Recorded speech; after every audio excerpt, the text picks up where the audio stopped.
അമേരിക്കയുടെ യുദ്ധവിമാനം ഒന്ന് ഇറാൻ തകർത്തു. എന്താ അറിയോ, ഇപ്പോൾ ഭൂലോകത്തില്ല. എൻ്റെ വീഡിയോ കാണുന്ന സമയത്ത് സബ്സ്ക്രൈബ് ചെയ്ത് ലൈക്ക് ചെയ്ത് സപ്പോർട്ട് ചെയ്താൽ മാത്രമേ യൂട്യൂബ് നിന്ന് വെക്കൂ. അതുകൊണ്ടാണ് പറയുന്നത്. ഞാൻ പറയുന്നത് പോലെ കണ്ടുകൊടുത്താ ഞങ്ങൾക്ക് കേൾപ്പിച്ചൊരു ഇത് കേട്ടോളൂ. റിപ്പോർട്ട് ചെയ്തിരിക്കുന്നത്. അതിനിടെ ഇറാൻ്റെ അതീവ സുരക്ഷാ മേഖലയായ ഖെഷ്യം ദ്വീപിന് തൊട്ടടുത്ത് US നാവികസേനയുടെ അത്യാധുനിക ചാരവിമാനം വട്ടമിട്ട് പറന്നത് വലിയ ആശങ്കയ്ക്ക് ഇടയാക്കിയിട്ടുണ്ട്. വിമാനം അമേരിക്കയുടെ അത്യാധുനിക മാരിടൈം പട്രോളിംഗ് എയർക്രാഫ്റ്റായ P-8 പോസിഡോൺ ആണെന്ന് ചില ട്രാക്കിംഗ് സൈറ്റുകളും സ്ഥിരീകരിച്ചു കഴിഞ്ഞു. ഈ വിമാനം ഇറാൻ സൈന്യം വെടിവെച്ചിട്ടതായാണ് പറയപ്പെടുന്നത്. ഇറാൻ്റെ റവല്യൂഷണറി ഗാർഡ്സ് കോർപ്സിൻ്റെ നാവികത്താവളങ്ങൾ സ്ഥിതി ചെയ്യുന്ന ഖെഷ്യം ദ്വീപിന് സമാന്തരമായാണ് പറന്നത്. രാജ്യാന്തര വ്യോമപാതയിലൂടെയായിരുന്നെങ്കിലും ഇറാൻ്റെ നീക്കങ്ങൾ കൃത്യമായി ഒപ്പിയെടുക്കാൻ പാകത്തിനായിരുന്നു വിമാനത്തിൻ്റെ സഞ്ചാരപാത. ഇത് തിരിച്ചറിഞ്ഞ ഇറാൻ സൈന്യം വിമാനത്തെ വെടിവെച്ചിടുകയായിരുന്നുവെന്നാണ് സൂചന. കടലിലെ അന്ധകൻ അഥവാ സബ്മറൈൻ കില്ലർ എന്നാണ് P-8 പോസിഡോൺ അറിയപ്പെടുന്നത് തന്നെ. ബോയിങ് 737-800 വിമാനത്തിൽ മാറ്റങ്ങൾ വരുത്തി നിർമ്മിച്ച ഈ വിമാനം US നേവിയുടെ ഏറ്റവും കരുത്തുറ്റ ആയുധങ്ങളിൽ ഒന്ന് കൂടിയാണ്. കാര്യങ്ങൾ ഗൗരവങ്ങളാണ്. മനസ്സിലാക്കേണ്ട കാര്യങ്ങൾ എന്താ അറിയോ, ഇറാൻ്റെ എന്താ അറിയോ, കാര്യങ്ങൾ ചോർത്താൻ വേണ്ടി അമേരിക്കൻ്റെ വിമാനം ഇറാനിൽ കൂടെ പറന്നു പോയതാ. ഇറാൻ്റെ ആൾക്കാർ പോയിരുന്നത് വെടിവെച്ച് താഴെ ഇട്ടു. അത് കത്തി നശിച്ചു പോയി. മനസ്സിലാക്കാൻ കണ്ടാ ഇറാൻ നമ്മൾ നോക്കി നിൽക്കുകയാണ്. എന്താണ് ചെയ്യുന്നത്, ആരാണ് ചെയ്യുന്നത്. ഇപ്പം എന്താ അറിയോ, മനസ്സിലാക്കാൻ കണ്ടാ പിന്നെ ഖത്തറിൽ പല സംഗതിയും ചെയ്തുകൊണ്ടിരിക്കേണ്ടി വരും. പക്ഷെ ഇപ്പോൾ ഖത്തർ കൂടെ നിന്ന് കഴിഞ്ഞാൽ ഖത്തറിന് സംഭവിക്കുന്ന കാര്യം എന്താ അറിയോ, ഇറാൻ വെറുതെ വിടുമെന്ന് വിചാരിക്കുന്നുണ്ട് നിങ്ങളാരെങ്കിലും. ഇറാൻ അങ്ങ് പൊട്ടിക്കൽ തുടങ്ങിക്കഴിഞ്ഞാൽ അത് സംഭവിക്കുക ചിലപ്പോൾ എന്താ അറിയോ, അമേരിക്കൻ്റെ താവളത്തിലേക്ക് മാത്രം അയക്കില്ല, സൈനിക ക്യാമ്പിലേക്ക് മാത്രം അയക്കില്ല. അത് ഒരു മിസൈലിൻ്റെ സമയം ലോക രാജ്യങ്ങൾ പറയുന്ന ആശങ്കകൾ ഇതൊക്കെ തന്നെയാണ്. കാര്യങ്ങൾ കൈവിട്ട് പോവും. ഈ ഖത്തർ എന്ന് പറഞ്ഞാൽ നമ്മൾ കോഴിക്കോട് ജില്ല അത്ര വലുപ്പമുള്ള ഒരു ചെറിയൊരു സ്ഥലമാണ് ഖത്തർ എന്ന് പറഞ്ഞ രാജ്യം.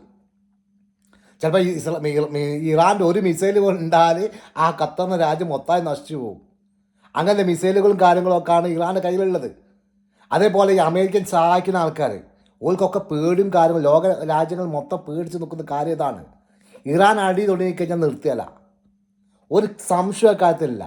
ഇപ്പോൾ ട്രംപിനെ സംബന്ധിച്ച് ആ പ്രാന്തം ട്രംപ് എന്താ പറയുക, ഞാൻ മനസ്സിലായി നായിൻ്റെ കയ്യിലും മുഴുവൻ കിട്ടിയെന്ന് പറഞ്ഞ മാതിരി എന്ത് ചെയ്യണം എന്ന് ഓർമ്മയില്ലാത്തൊരു പ്രാന്തൻ ആൾക്കാർ ഈ ഇത്രയും കാലത്ത് ഇത്രയും ഈ ലോകത്തിലുള്ള ആൾക്കാർ പറയുന്ന കാര്യം എന്താ അറിയോ, ഇത്രയും കാലത്തിന് ശേഷം ഇങ്ങനത്തെ ഒരു വിഡ്ഢിയായിട്ടുള്ള ഒരു അമേരിക്കയിൽ ഒരു പ്രസിഡന്റ് വന്നിട്ടില്ല എന്നുള്ള. ട്രംപിനെ പോലത്തുള്ള ഒരു വിവരമില്ലാത്ത ഓന് ചെറിയ മക്കളെമാരെന്തോ പറഞ്ഞുകൊടുക്കുക. നമ്മളിപ്പോൾ ചെറിയ മക്കളിപ്പോൾ തച്ച് കഴിഞ്ഞാൽ പറയല്ലോ ഓൻ നിരോളിക്കുന്നതാക്കുക, അതേപോലെ ഓന് വാശി പിടിച്ച് നിരോളിക്കുക. സംഭവിക്കുന്ന കാര്യം ഇറാൻ എന്ന് പറഞ്ഞാൽ ചെറിയ മീനല്ല. ഇറാൻ എന്ന് പറഞ്ഞ രാജ്യം ചെറിയ മീനാണെന്ന് ആരും കണക്കാക്കണ്ട. ഇത്രയും കാലം ഇറാൻ ആരും മുമ്പിൽ തോറ്റിട്ടില്ല. എല്ലാ ആയുധം കൊണ്ടും എല്ലാ സംവിധാനം കൊണ്ടും ഇറാൻ മുൻപന്തിൽ തന്നെ ഉള്ളത്, ഒരു സംശയക്കാര്യത്തിലില്ല. ആ രീതിയിൽ മുമ്പോട്ട് പോകുന്ന സമയത്ത് എങ്ങനെയാണ് അമേരിക്ക ഇപ്പോൾ ഇറാനിൽ നിങ്ങൾക്ക് ആർക്കും തോന്നുന്നുണ്ടോ, നിങ്ങൾക്ക് ആർക്കെങ്കിലും തോന്നുന്നുണ്ടോ എന്താ സംഭവിക്കാമെന്ന് അറിയാം. നിങ്ങൾക്ക് ചുരുക്കിയായിട്ട് പറയുകയാണ്, അമേരിക്ക എങ്ങനെ ഇറാൻ അടിച്ചു കഴിഞ്ഞാൽ പിന്നെ അമേരിക്ക സ്ഥാനമല്ല. അതെന്താ മനസ്സിലാകാത്തത്?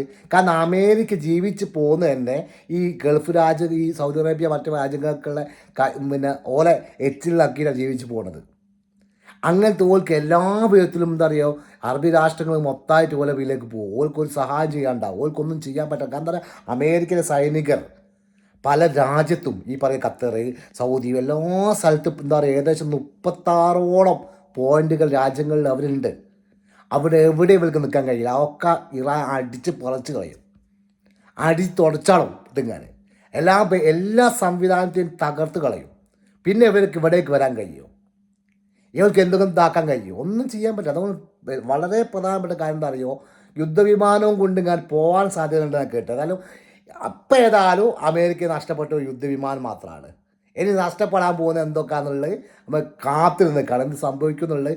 ഇപ്പം പൊടിയൊക്കെ ഒന്ന് പറഞ്ഞെടുക്കുന്നുണ്ട്, പക്ഷെ ഒന്നും നടക്കുന്നില്ല. ഇപ്പം ശരിയായി തരാന്ന് പപ്പു പറഞ്ഞോണോ, നടക്കുന്നത് മാത്രമൊന്നും നടക്കുന്നില്ല. ഏതായാലും വീഡിയോ വളരെ ഇഷ്ടപ്പെട്ട ഷെയർ ചെയ്യാൻ സപ്പോർട്ട് ചെയ്യാൻ മറക്കണ്ട. Thank you very much.